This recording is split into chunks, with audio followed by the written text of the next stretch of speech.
தோஷம் சிவன் நஞ்சுண்டதால் வந்த நேரம் நாம் செய்த தீவினைகள் யாவும் அந்த பிறை சூடன் அருளாலே தீரும்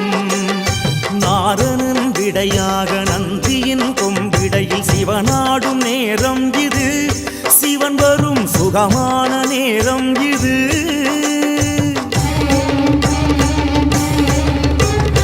கருணாகரன் சுத்த சிவமானவன் கருணை பொழிகின்ற நேரம் இது வரம் தருகின்ற நேரம் இது